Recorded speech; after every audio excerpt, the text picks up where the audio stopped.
I was 16 years old when I lost my mother, and that memory still clings to me like a winter frost that refuses to melt.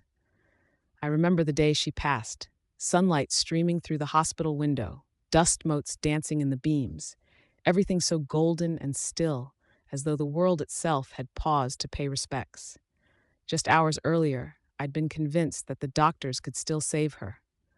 But life can be cruelly abrupt, and I learned that lesson at an age far too young. In my final minutes at her bedside, she'd cradled my hand and whispered, "Take care of your father. I love you both so much." Then she was gone. I cried for days, burying myself in my room, struggling to accept that my mother, who was the anchor of our home, was never coming back. And during all those tearful nights, I made 1,000 promises to her in my mind. I'd keep up my grades, I'd grow into someone she'd be proud of, I'd watch over Dad. But not once did I ever imagine how complicated her final request, "Take care of your father," would turn out to be. A few months after my mother's death, Dad seemed different. I don't mean just grieving or sad, although that was true in the beginning. He was restless. He stopped spending time with me in the evenings to watch our usual TV shows. He rarely asked about my school day anymore. If I wanted to see him, I'd often find him in his study, staring blankly at the walls or hunched over old photo albums, tears brimming in his eyes.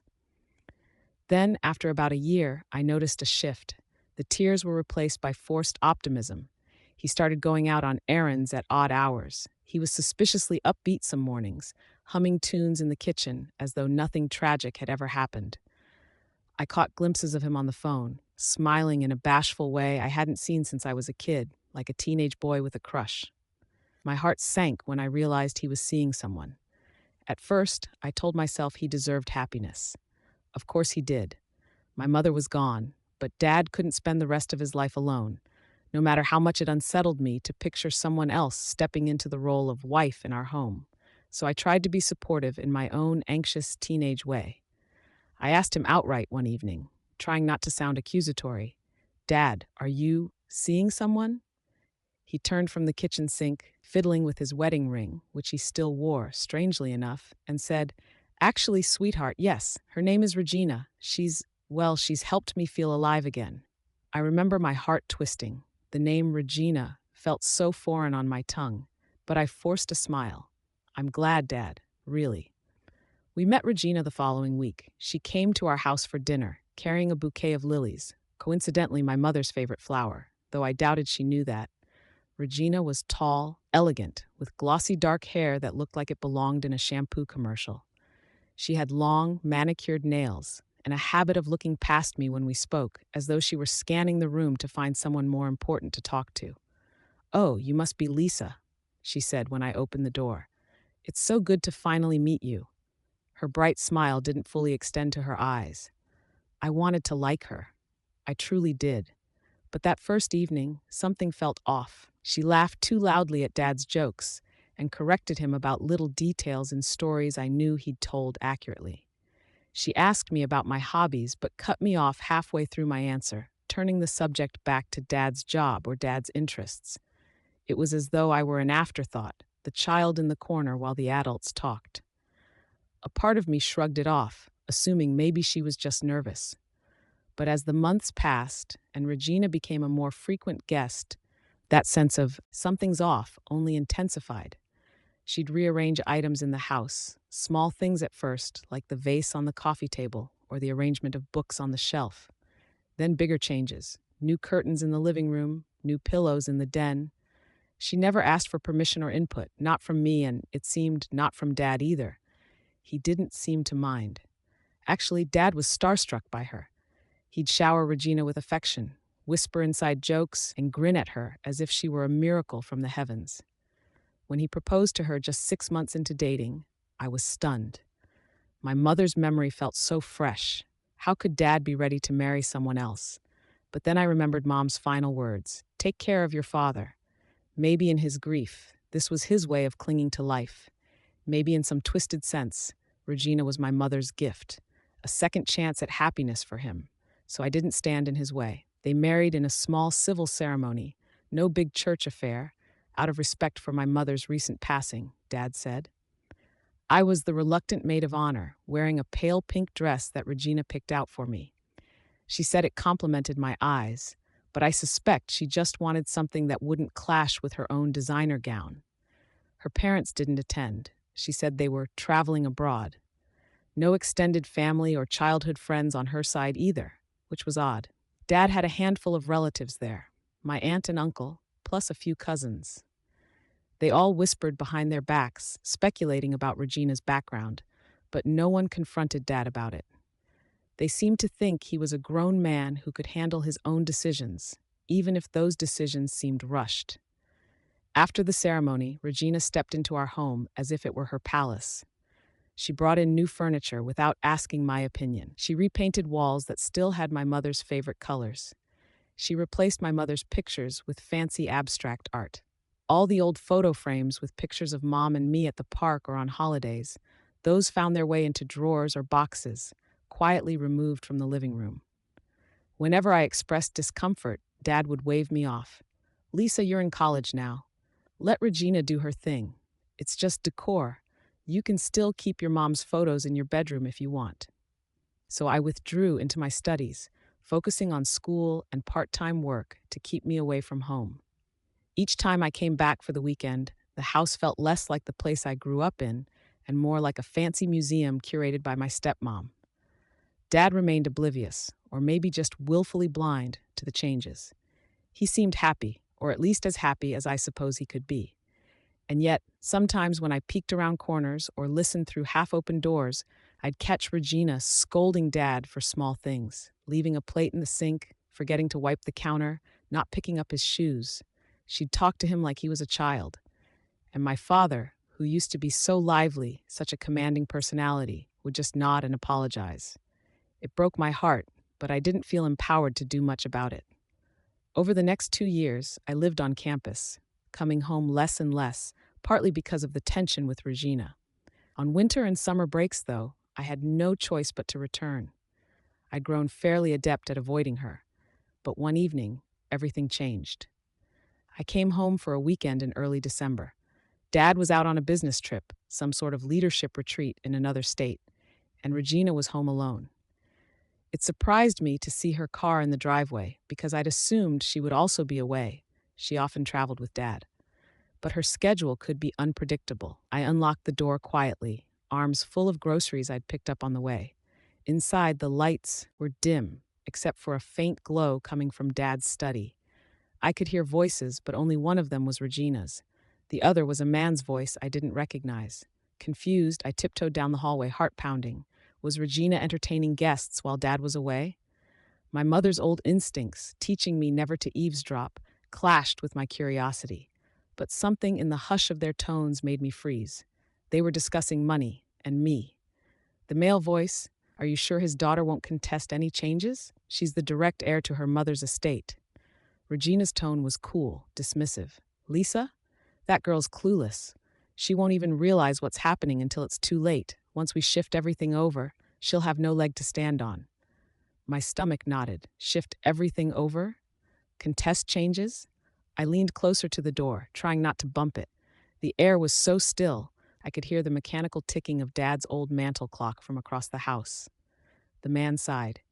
"Look, rewriting a will that excludes his own daughter is a drastic move, especially if we want to reassign the house and any trust funds to you. Are you absolutely certain you have him on board?" Regina laughed, a short, sharp laugh that sent chills up my spine. "Darling, trust me, I've got him wrapped around my finger. Since that heart scare last month, he's been paranoid about not having his affairs in order. He'll sign anything if I present it as for his peace of mind. Lisa's mother left her some inheritance, but I'll handle that. Once it's merged into his accounts, we can funnel it all back to me if something happens to him, and that poor man's too naive to notice a thing." My heart hammered so loud I was sure they'd hear it. Regina was planning to take everything, every last piece of property, every last dollar, even the inheritance my mother left me. Worse, Dad had recently had some health issues, a mild heart attack that had alarmed us all. Regina was using that fear to manipulate him. I wanted to burst in and confront them, but something told me to wait. partly because I had no real proof besides overhearing this conversation, and partly because I was trembling so badly I could barely think. The man's next words, "As your lawyer, I recommend we expedite this," cemented my horror. Lawyer. Regina had a lawyer in the house, discussing how to forcibly claim everything as soon as possible. They were talking about forging or manipulating wills and trusts that Dad might sign under false pretenses. I forced myself to back away quietly. I slipped out of the house, groceries still clutched to my chest. When I reached my car, I realized I was shaking, tears stinging my eyes. I set the grocery bags on the passenger seat, started the engine, and drove to the nearest parking lot, a deserted church lot, ironically enough, where I called my best friend Jana. She answered on the third ring. "Hey Lisa, everything okay?" I tried to speak, but the words tangled. Finally, I managed to stammer, "Jana, I think my stepmom is planning to cut me out of my father's will. She's working with some lawyer to steal everything." Jana's voice pitched. "What? Slow down. Start from the beginning." So I told her, voice wavering, about what I overheard. Jana was outraged. "You need to do something, Lisa. Like, get proof. If she's meeting with a lawyer behind your dad's back, you have to find concrete evidence. Otherwise, it's just your word against hers." She was right, but the idea of confronting Regina, especially when she had a cunning mind and a lawyer in her pocket, was terrifying. Still, I wasn't the same shy 16-year-old who had lost her mother. I was now 19, in the middle of college, studying business law as part of my track, a choice I made partly to honor my mother's sense of practicality. Maybe, just maybe, I could outmaneuver Regina if I played this carefully. I returned home after Regina's lawyer left, creeping inside to find the house quiet. Regina was in the living room, sipping tea and scrolling through her phone. She hardly glanced at me. "Oh, Lisa, you're back. Did you bring dinner?" I forced a casual tone. "I grabbed something, yeah, just a sandwich for me." Then I hurried to my room, locking the door behind me. My heart was still racing, but I realized I needed a plan, a systematic approach to gather evidence. My mother's estate, from what I knew, included a portion of the house. She and Dad had co-owned it, though the details were murky to me. There were also some savings accounts. My father never talked much about financial stuff after Mom's death, possibly too grief-stricken to want to handle it. Now it seemed Regina was counting on that ignorance to manipulate him. I grabbed my laptop and started searching through the documents Dad kept in his old filing cabinet, a folder structure I could sometimes access through the home network if I guessed the right password. Dad's password choices were notoriously simple: birthdays, anniversaries, or random favorite sports teams. Within 20 minutes, I managed to log in with my mother's birthdate. My stomach clenched in a wave of nostalgia. Dad must have used it as a password to keep a connection to her. Little did he know I'd be using it to protect both of us. Inside the directory, I found scanned documents of an older will that predated my mother's passing. I also found references to a trust established by my maternal grandparents, something that was supposed to partially fund my college and partially remain for my future. As far as I could tell, it was still active, but the details were fuzzy. Finally, I discovered a cryptic note from my mother labeled "For Lisa" in the event of my passing. My heart pounded as I clicked on it. The file refused to open, some kind of encryption. Why would Mom encrypt a message? Perhaps to protect it from prying eyes. But what was the password? I spent hours trying to guess. Her cat's name? No. My middle name? No. The name of her favorite book? No. By 2 a.m., my eyes burned, and I only had about 10 failed password attempts to show for it. But exhaustion can sometimes be the mother of intuition. As I drifted off, I remembered an inscription my mother once pointed out in a journal. "Where there's a will, there's a way." It had been a little inside joke. "That's why they call them wills. They're the final expression of your wish," she'd teased. Could that be the password? With trembling fingers, I typed, "Where there's a will, there's a way." The file opened. Inside was a letter. "My dearest Lisa, if you're reading this, it means I'm no longer able to tell you these things myself. I want you to know how deeply I love you and how proud I am of you. I'm sorry for any pain my illness might cause you. I've taken steps to ensure you are protected if something were to happen to me.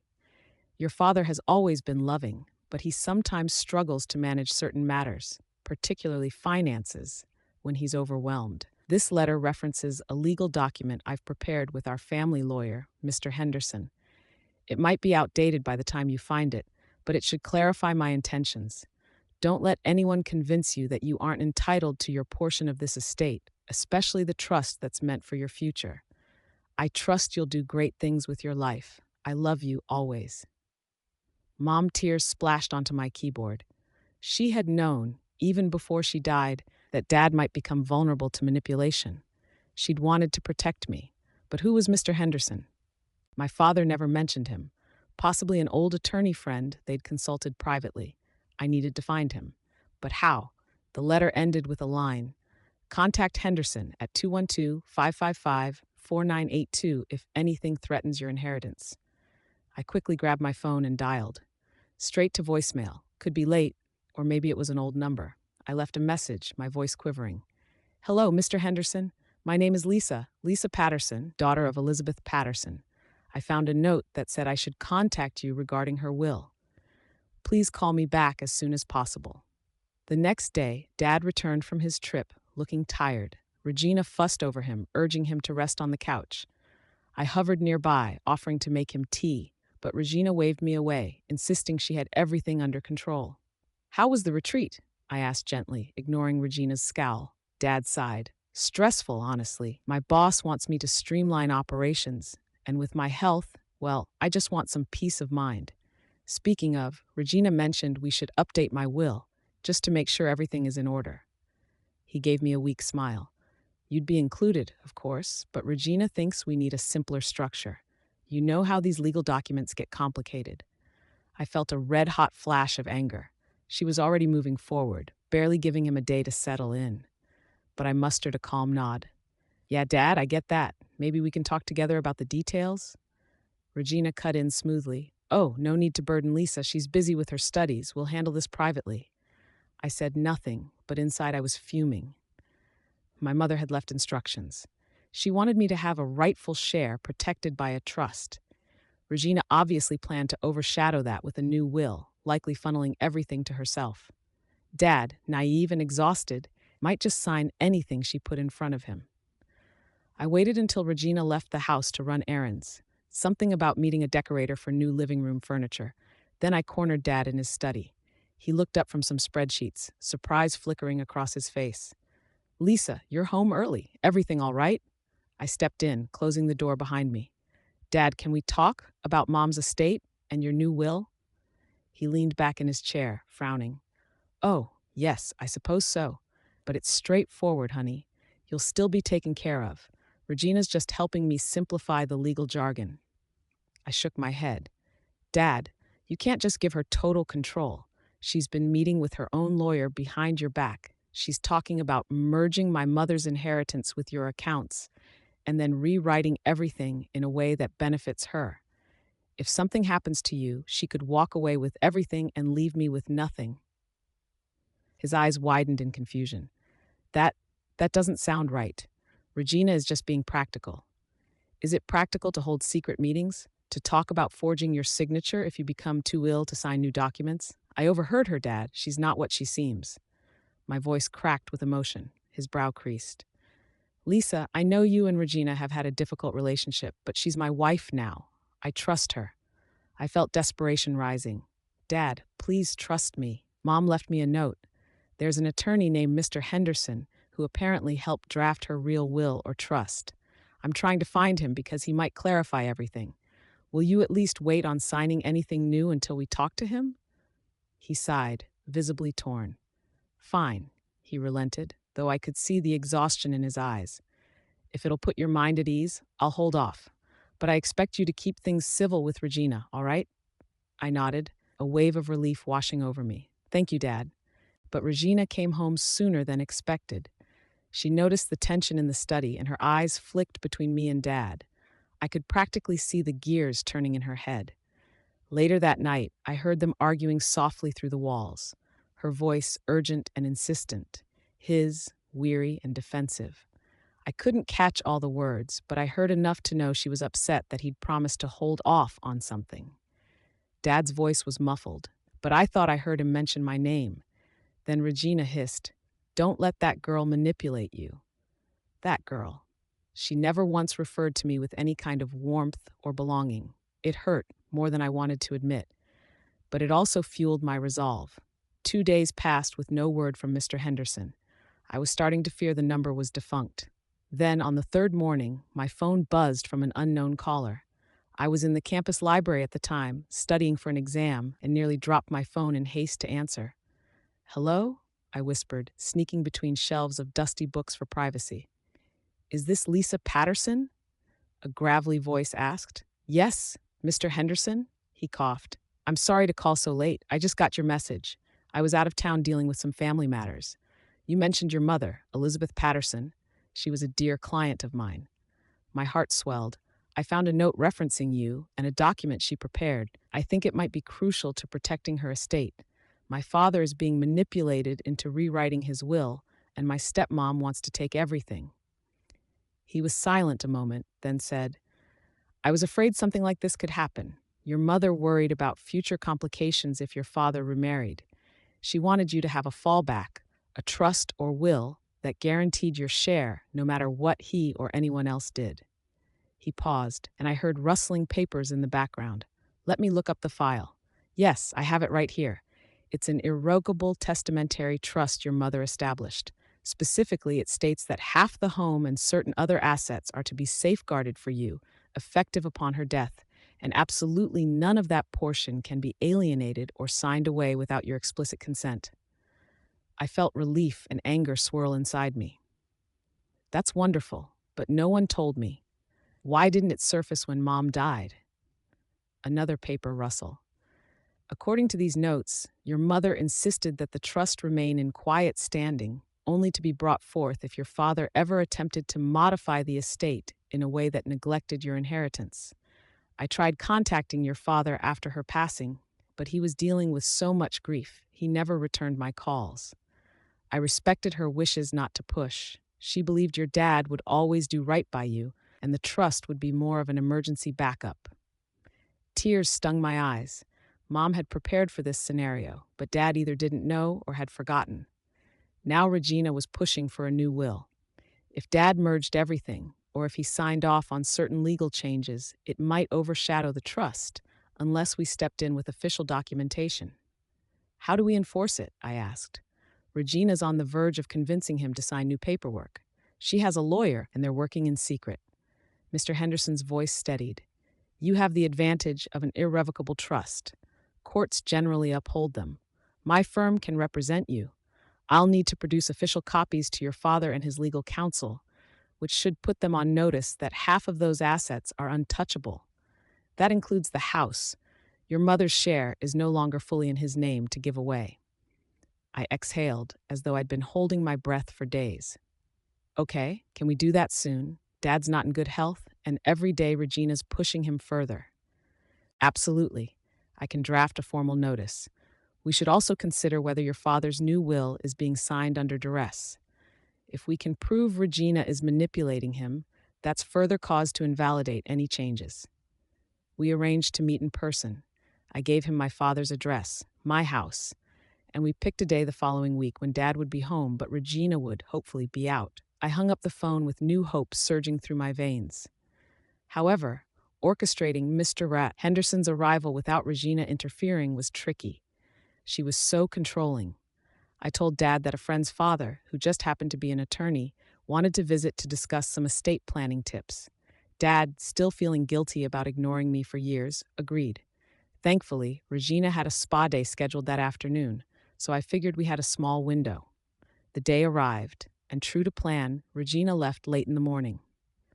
Mr. Henderson, an older gentleman with silver hair and an unassuming air of calm professionalism, showed up at the front door shortly after.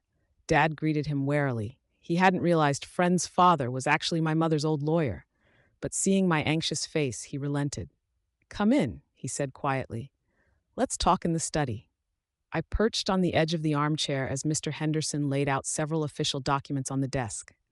Dad looked overwhelmed, brow furrowed, hands trembling.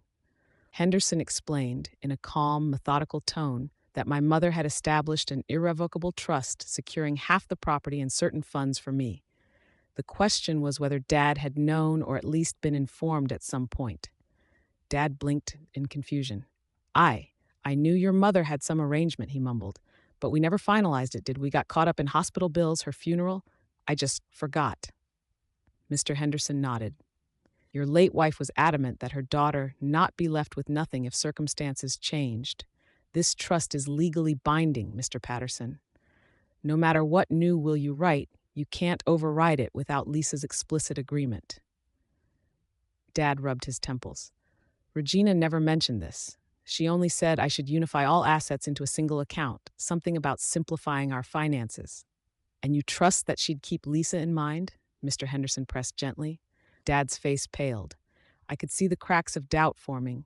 Regina had been so quick to push a new will, so unconcerned about my mother's memory. Dad gulped. I love Regina, but I also love my daughter. If there's a chance that maybe I let her push me too far. Mr. Henderson set a pen down.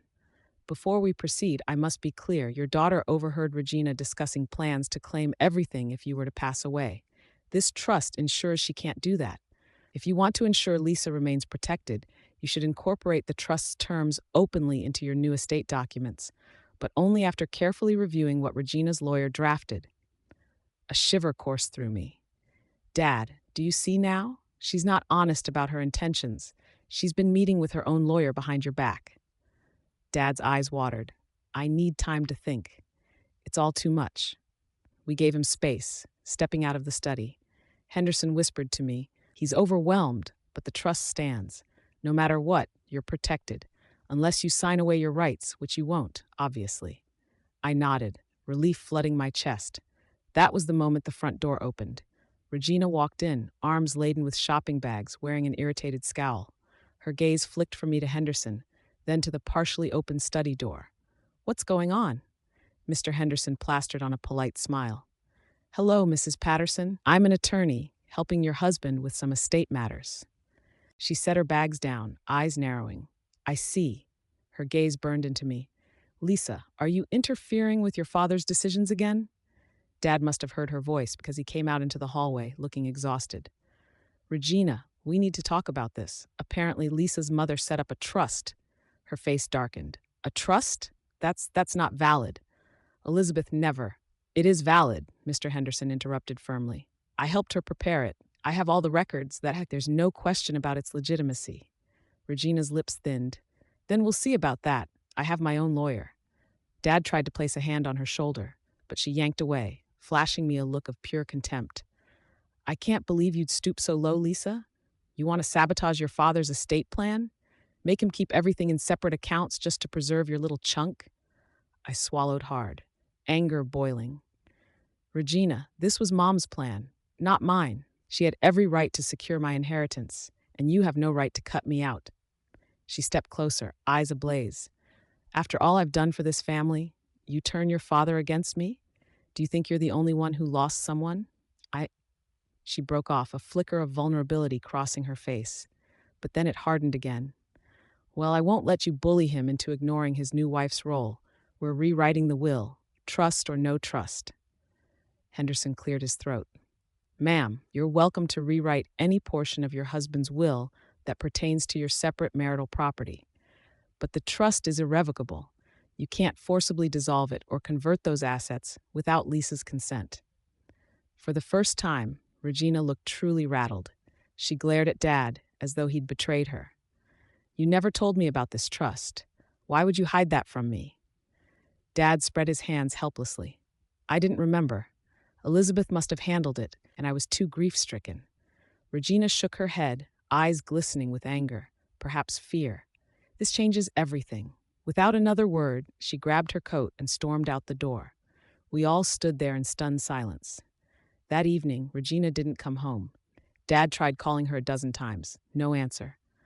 I stayed in my room, half expecting the sky to fall.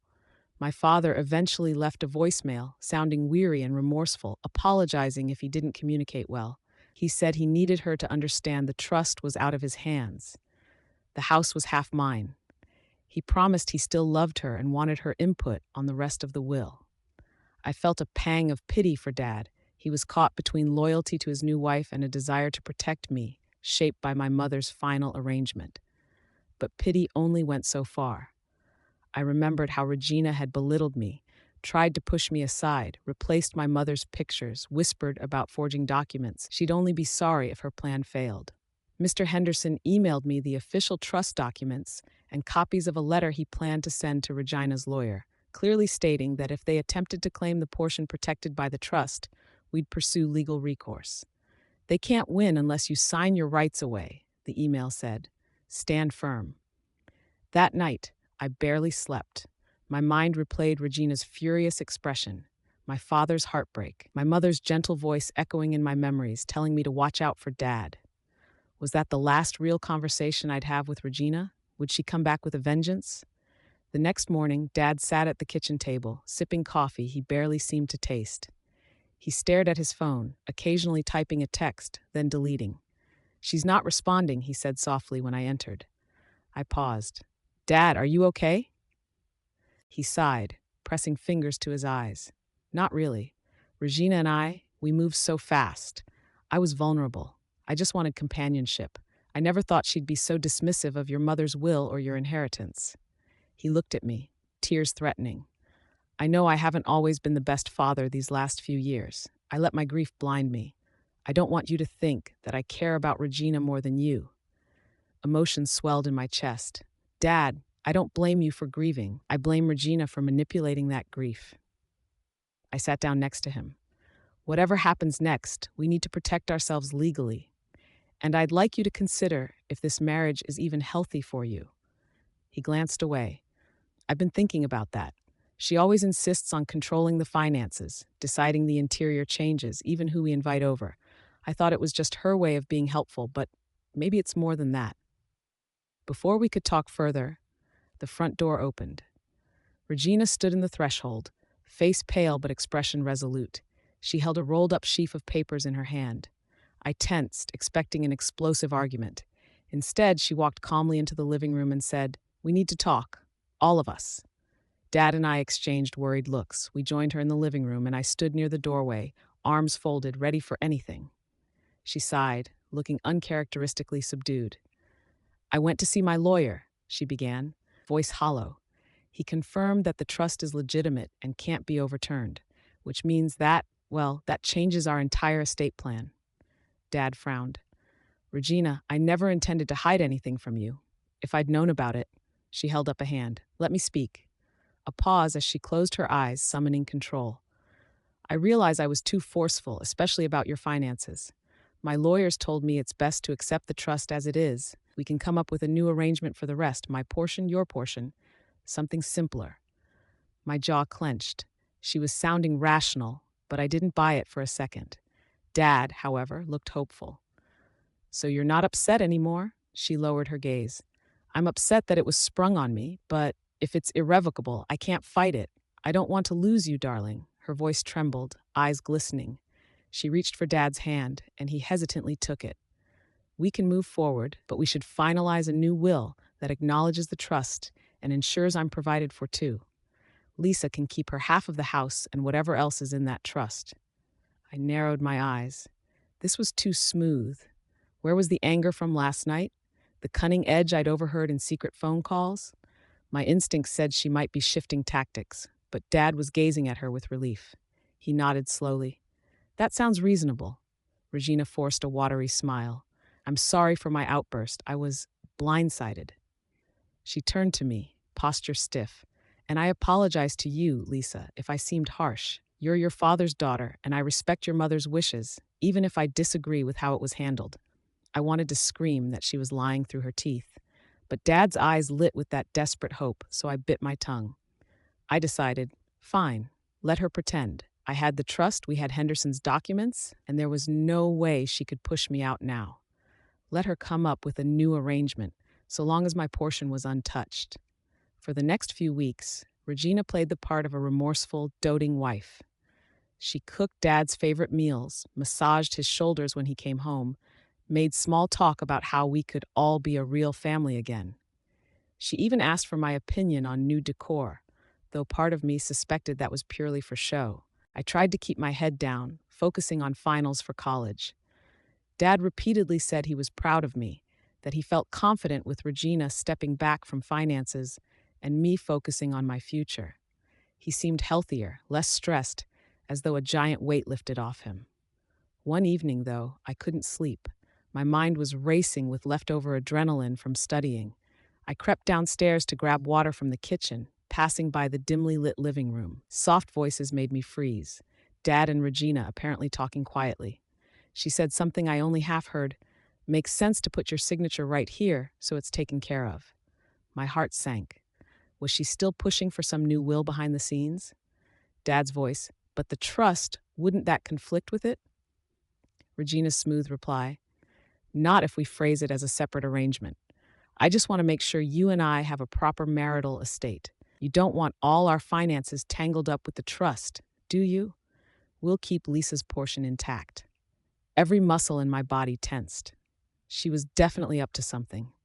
If Dad signed anything referencing separate arrangement, it might effectively circumvent the trust's protective measures for the rest of the property. Maybe she hoped to consolidate all other assets under her name, leaving me only a fraction from the trust. My father didn't sound convinced, but he was definitely being lured again by her gentle persuasion. I was so tempted to barge in, but I forced myself to step back and slip quietly upstairs. Confronting them in the moment might not help without a plan. Instead, I messaged Mr. Henderson first thing in the morning, telling him I suspected Regina was pressuring Dad again to sign documents behind my back. He promptly replied, "We should schedule an in-person meeting and request that any new estate documents be reviewed by me or another neutral party. Remind your father that signing anything without counsel is risky." I tried telling Dad that same day, catching him after breakfast. He listened, looking torn. But Regina hovered near the doorway so he wouldn't fully engage with me. "It's just preliminary drafting," he murmured. "We'll show you once it's final." Then the unthinkable happened. Dad collapsed at work. Another heart issue, more severe than the first. I rushed from class to the hospital, fear clawing at my stomach. By the time I arrived, he was stable but unconscious.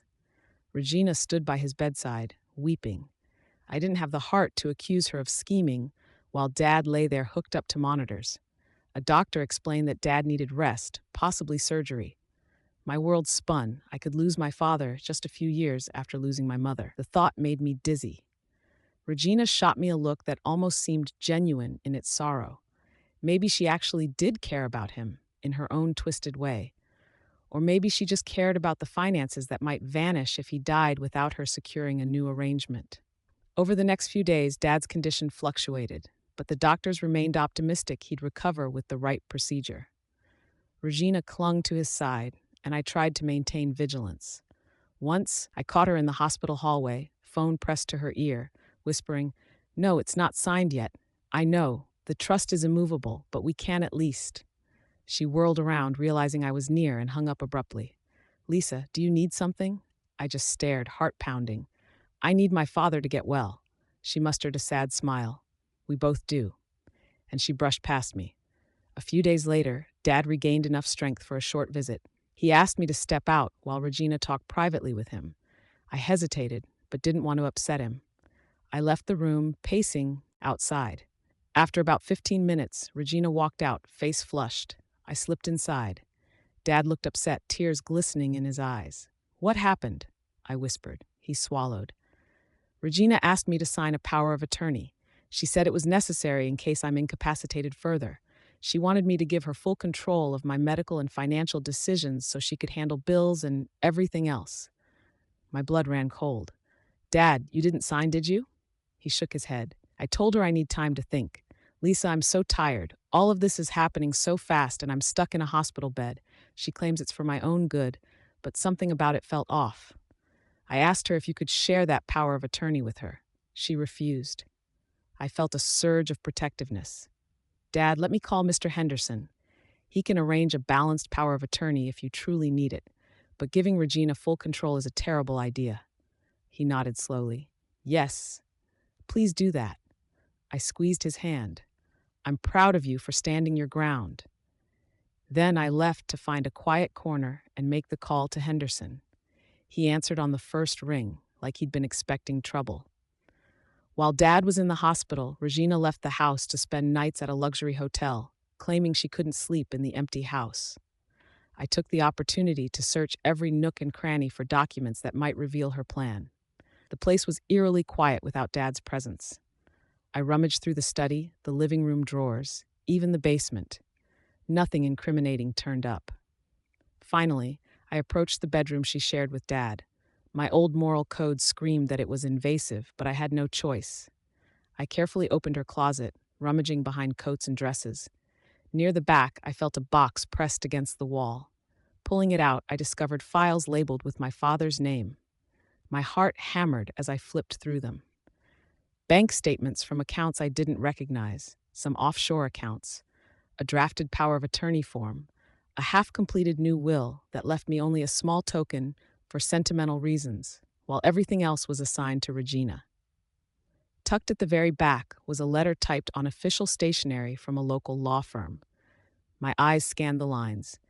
In the event that Mr. Patterson should pass per your instructions, all existing funds in the joint account would be transferred immediately to your sole ownership, Miss Patterson. The trust designated to Lisa Patterson remains separate property, but the rest I couldn't read further. Rage was making my vision blur. This was explicit confirmation. Once Dad died, she'd seize everything. Even the joint account Dad insisted on sharing with her might not actually be joint once the bank got certain instructions. She was basically preparing for his death, ensuring that I got almost nothing. If the trust had never been discovered, I would have ended up with zero. I snapped pictures of every document with my phone. This was all the proof I needed to show my father. The only question was, would he believe me? Or would Regina spin some story that this was old paperwork? The date on the letter was just last week. The following morning, I visited Dad bright and early.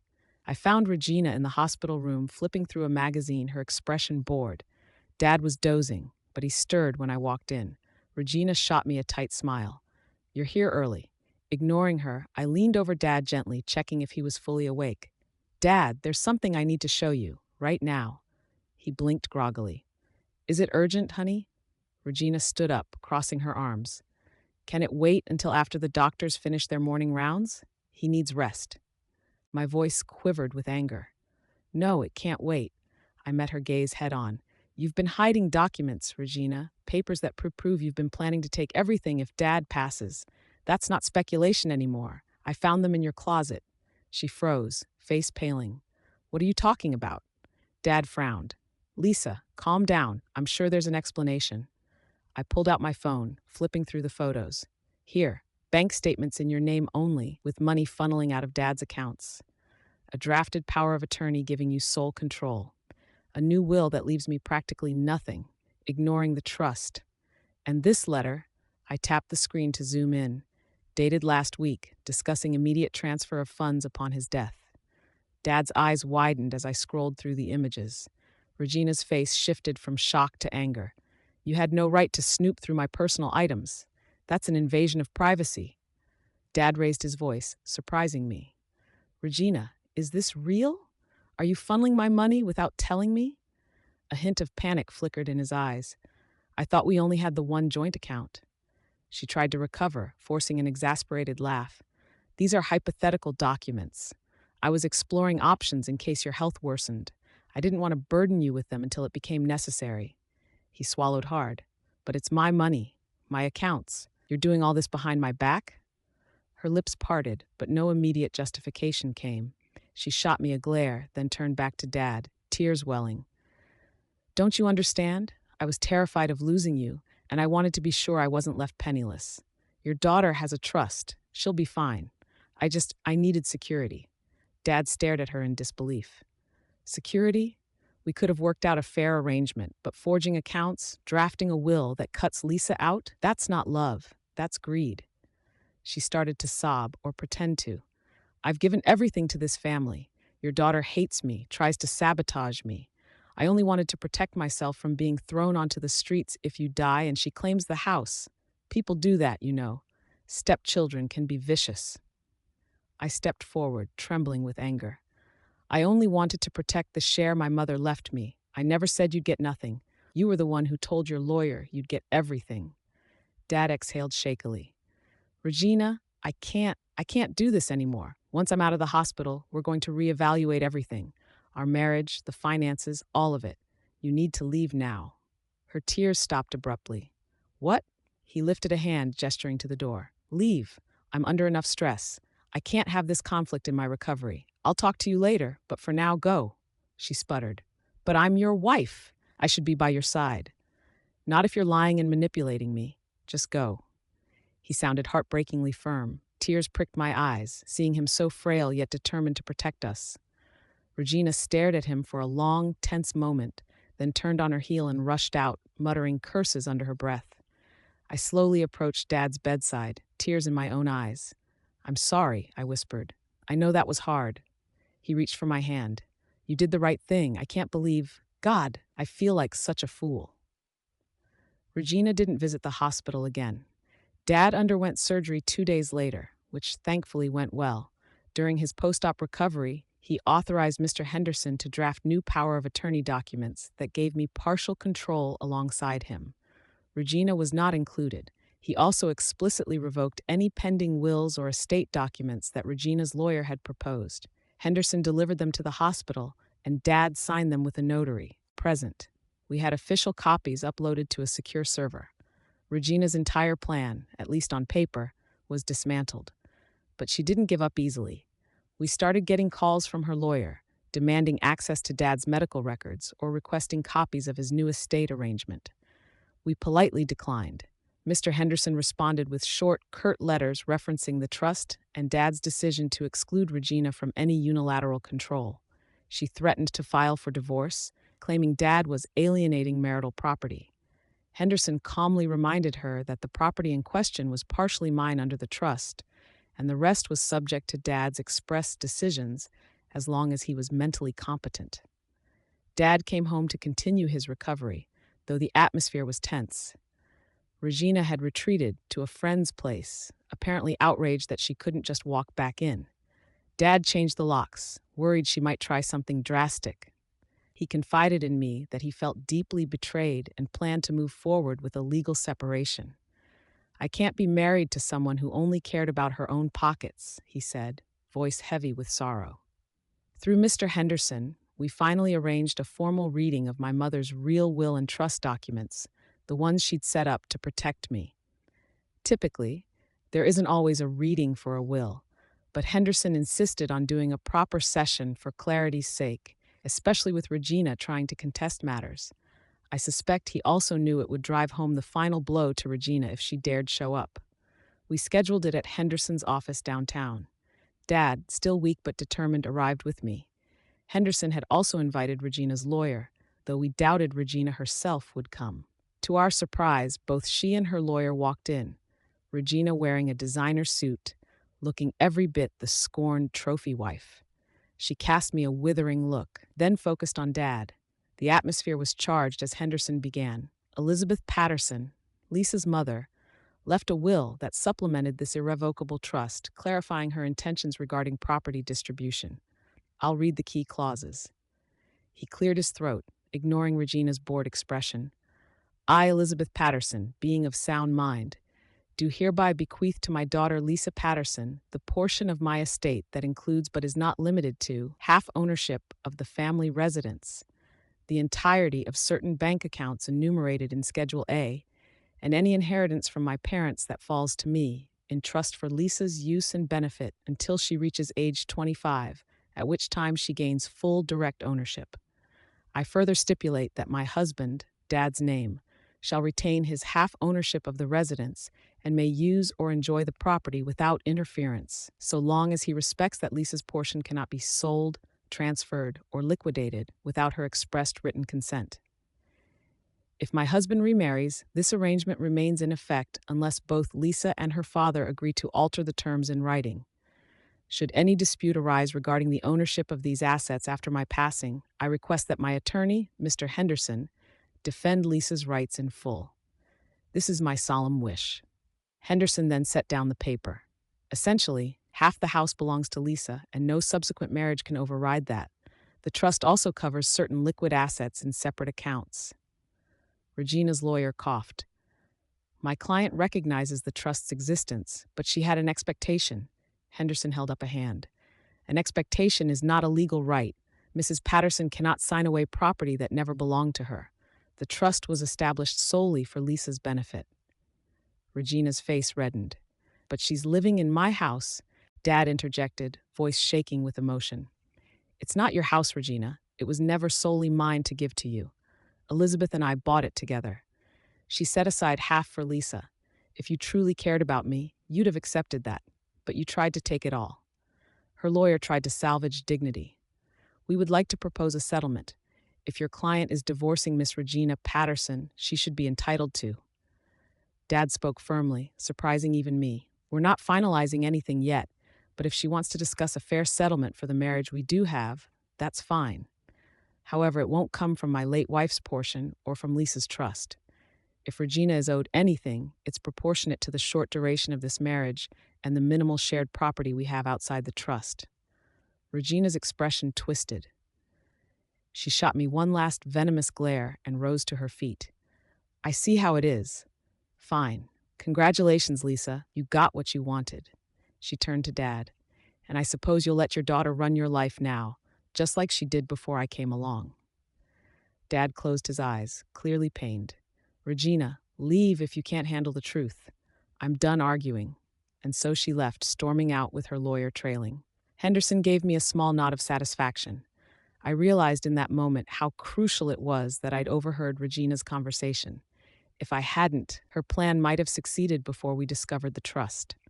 When Henderson finished reviewing the last formalities, he handed me a binder with all the official documents. This is your safety net, Lisa. Keep it secure. Dad took my hand and squeezed gently. Your mother was amazing. Tears gathered in my eyes. She really was. We left the office with a sense of finality. Dad was weaker physically, but emotionally, it felt like a weight had lifted. He no longer had to pretend that Regina's manipulations were normal or that she truly cared for him. The real will and trust sealed her fate, ensuring she couldn't claim what wasn't hers.